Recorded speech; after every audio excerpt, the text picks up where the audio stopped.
folks, welcome back to Nostalgianomics. Today we are going to find out if Pokemon alt arts are in fact good investments for the future. I said it, I know. A PSA card or a single actually being a good investment? We're going to look into it today. So what I have today, I have a whole bunch of data, and we're going to look at how PSA and singles were performing before the boom, before the Logan Paul pandemic 2020, 2021 craziness, right? That we're told that saved the hobby because apparently nothing was moving before that boom. Wrong, but we'll look into that. And then we're also going to see how things have been performing after the boom, right? After the 2020, 2021 boom and bust, how things have been performing afterwards. And then we're going to look at the alt arts and see how a lot of them have been performing since they've been released, and get an idea of how these things could perform into the future, barring Pokemon completely failing, our whole financial economy crashing, or any crazy things happening. As long as the market continues to perform somewhat reasonably, we can get an idea of what kind of investment potential these cards have. So let's jump into that. But before we do that, I do have to give a quick shout out to LowPoppin.market. They are today's video sponsor, and LowPoppin's great because they truly have something for everyone. So look, if you're a whale watching this video and you got some big money to play around with, guess what? They have got the top tier cards for you in their gold tier. Now, if you're not quite a whale, but you do want some higher end cards and items, guess what? They got the silver tier for you. These are still very rare, very high end, very sought after items. They've got slabs, they've got sealed product, they've even got some Yu-Gi-Oh! And other hobbies in there. And then guess what? If that's still out of your price range, you want something more affordable, they do have their bronze section where you can find very affordable cards and items in their bronze section if you do want to pick those up. Now, look, you can definitely purchase these right off their page. However, if you don't got the money, they take trades as well. You can actually trade. No cash exchanges hands. You can actually just trade good collectibles that you don't really want anymore, and you can pick up some things that you really do want that they have. And so that's always an option. And then lastly, if you're just wanting to kind of find a safe place to sell, a safe, buyer to sell to, Low Poppin will actually buy your collectibles from you, and it is a safe place to sell if you don't want to deal with all that. So whether you want to buy, sell, or trade, Low Poppin's your place. Whether you're a high-end buyer, you're a mid-end buyer, or you want something more affordable, Low Poppin is your place. So I will make sure to leave their link in the description below if you want to check them out. Getting into the alt arts. So you can go to TCG Player, you can sort by alternate art and just look at the Sword and Shield sets, and it'll bring up every single alt art that has been released. There's 3 full pages of them. All right. Obviously, with the Umbreon being the top, then you got the Giratina, the Rayquaza up there, the Gengar, the Blaziken, you got the Lugia, the Charizard, Moltres, all the good guys up top. All right. The real question is, though, we know they're collectible, right? We know they're the hardest, cards to hit in the set. We know Sword and Shield era is one of the most popular eras ever. But are these cards going to be investable for the long term? Let's look into it. So first off, let's look at the first edition base set Blastoise. Now, again, we're told Pokemon wasn't moving before the boom. We needed the boom to keep the hobby alive. No, it's not wrong. It's not right. The boom just poured a little gasoline on the fire that was already there and really propelled it higher. I'm going to show you what I mean. So back in 2016, which is as far as Pokedata.io goes back, which that's fine. That's all we need. Okay. Back in 16, this card was going for $25.50 in a PSA 10. 2020, 2021 is when the big boom happened. All right. So 2019 was well before the boom. In November of 2019, this card was going for $6,000. That's over 100% gain in a matter of 3 years. So 100% gain in 3 years before any of the craziness. These cards were already moving. Now, again, I talk about the shift all the time. The shift in consumer interest, the consumer focus, the shift in investability has now shifted to modern. However, back before then, I was still investing in these things, right? Vintage was the play back then. And so that's why we saw these kind of movements. Now, look, after the boom, everything went up and crashed. We've seen very little to no movement afterwards because, again, things have shifted. Vintage is no longer the play. However, things were moving pre-boom. So these cards were investable. And, I mean, look, if you would have held it the whole time, you would have made out like a bandit. I mean, even after the crash, it's, exponentially higher. Next up, we got Blaine Charizard. Same thing. You could have got this card back in 2016 for $200, $212. Look at this. Before the boom, before 2020, $1,100 card. 5x. Over 5x your money. Look at this. 2018, way before, years before the boom, it was already $500. You already 150% on your money. These cards they've always been moving. They've always been investable. The top hits of sets have always been investable. Now, after the boom, very lackluster. It crashed and it's really stabilized, but it hasn't had any growth. So again, I don't see this as very investable anymore. However, they were moving. Crystal Nidoking, same thing. 2017, $390 card.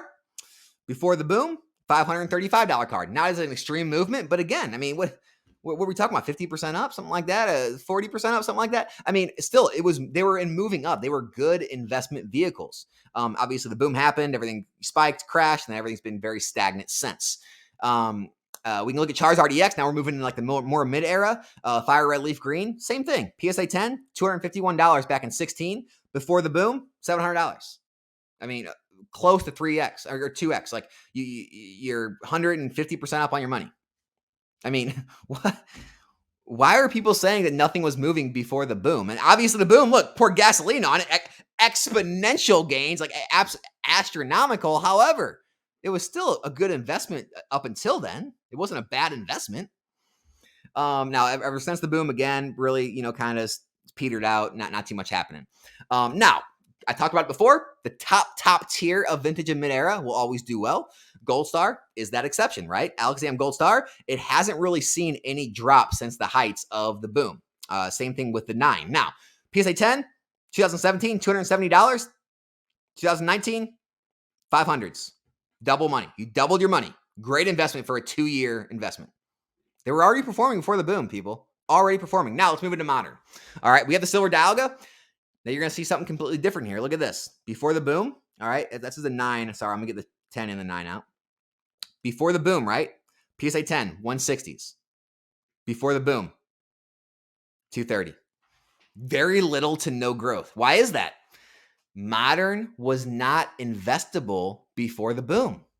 It wasn't respected as an investment. It was seen as like the gateway into the hobby. You found the hobby with modern, but then if you were serious about the hobby and investing, you moved back to vintage. Everything shifted. I told you that. Everything is shifted with investing now. Modern is now seen as a very legitimate spot to invest in the hobby. That's why we see modern still growing today. I mean, you can see this. Look at this. The 10 has had very little sales because it's so rare. It's only got 50 population, so it hasn't had a lot of sales. So it does show a drop off. However, look at the 9. The 9 is steadily, continually moving up, even to this day after the boom. So it's still performing well. If we take the 10 chart away, let's look at the 9. Okay, before the boom, little to no growth.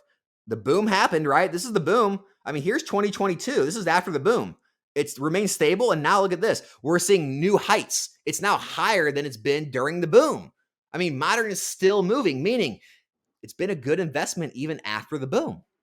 Next up, we'll look at the Alakazam from Fates Collide. Again, before the boom, PSA 10, $80.99. Before the boom, it's $80. No movement, right? Modern was not respected as an investment. It wasn't being invested in. Now, boom happened. Look at this. It's the big boom, the height it hit, the peak, 416. Now it's 700s.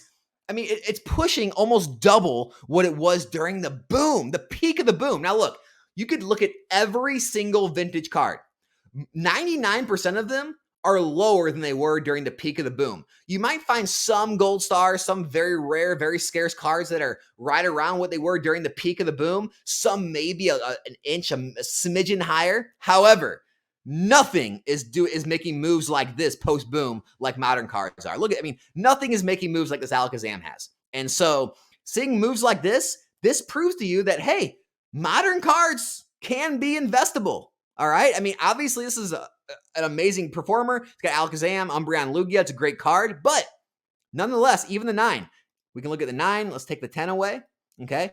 Even the 9 is moving up. Look at this. This is the boom. Post boom, even after the boom, the 9 is seeing movement. So modern cards are still investable after the boom. Next up, we're going to look at, this is the perfect example of what's going on now. So you know how we see videos right now of Obsidian Flames? Everything's crashing. Look at the Charizards. They're all crashing. Cards always do that. Let me repeat. Cards always do that after release, right?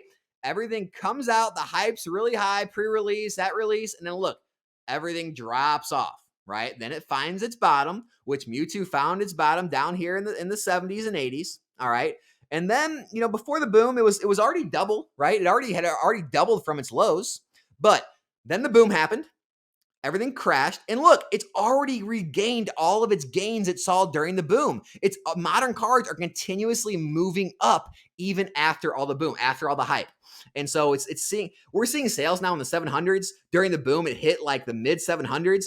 We're basically seeing all of those gains already got back after the boom in 2023. I mean, look at this. If you'd have bought this a year ago in 2022, August 2022, it's 378. Now it's selling in the 700s. You're almost doubling your money in a year. In a year's time with a modern card investment. Just showing the numbers. These are just the numbers, people. Obviously, we know what's happening with the tag team cards. Look at this. I mean, same thing. Before the boom, 2019, it wasn't seeing much movement. Boom happened. Look at this, though. After the boom happened, we saw very little drop-off and then a spike 5 times higher almost. Or sorry, 3 times. 3 times higher than the boom. This spike was 3 times higher than the big pandemic Logan Paul craziness. And then it did settle down here. It settled down here in like the 700-800s, which is still a good amount higher than the big peak during the boom. So again, still huge movements in modern cards. Now we get into alt arts. All right. So again, sets released, everything's hyped up. The first card's graded out of the gate, really, really high, and then things crash like always. Okay. So depending on, if you would have got in the first crash or if you would have, got in lately, crashed into like the high 3s and then got into the high 2s. All right. We are seeing an uptick now though. Okay. Up into the 400s. Now it's kind of falling back into 3s. So we are seeing market movement. Now this is important because look, there's already a 1500 pop report. These cards are already graded. This set has now been out almost a couple of years now. Okay. Chilling Reign. The box has been opened. PSA is open. The grading tier is down to $15. People aren't holding on to these cards. They have sent them in already. Okay? People don't have mass stacks of Blazikins that they're waiting to send in to get graded. They've already been graded. Less and less Chilling Reign boxes are being opened, meaning, yes, we're going to see slow trickles up in the pop report like we always do, but we're not going to see like doubling and tripling of this pop report. It's already happened. The cards have already been graded, meaning people already have seen the grading, the pop reports. Okay. They already know the population. It's still moving up in value. There's still more demand. I mean, here's what you have to ask yourself. Let's say the pop reports keep moving up, 2,000, 2,500, 3,000. Do you really not think there's 3,000 people out there that want this card and that are willing to pay $300 and $400 at least for it? That's what you have to ask yourself when you're going to invest in it. I'm not answering that question for you. I mean, if you're asking my opinion, I think so, but hey, don't listen to me. Right? I'm showing the numbers. You make the decision for yourself. Not investment advice, not investment advisor. Just showing the numbers. But we're already seeing upticks in these alt art cards. Next up, obviously the Umbreon Vmax. Now look, like I always talk about, comes out of the gate hot. The first few graded, first to market, gets the big dollars, then it crashes. Now look, this card crashed down in the high 5s, low 6s. All right, so I know a lot of people want to say, well, yeah, but if you would have bought it right at release. Okay, let's be honest. Anyone seriously investing, they're not buying stuff right at release at the highs. So if you were investing in this product and you saw it hit these lows and stagnate and you would have bought anywhere down there, if you would have bought anywhere in the mid 500s up to the mid 600s, right? Anywhere in there, how would you have been doing? Well, you would have saw some spikes, but look, this card is still in the 900s. You still be up like 40, 50% on your money depending on when you got in. Already. This chart is very clearly on an upwards trajectory. And guess what? It's already got 5,000 pop reports. Guess what? Evolving Skies is getting close to $500 a box every single day.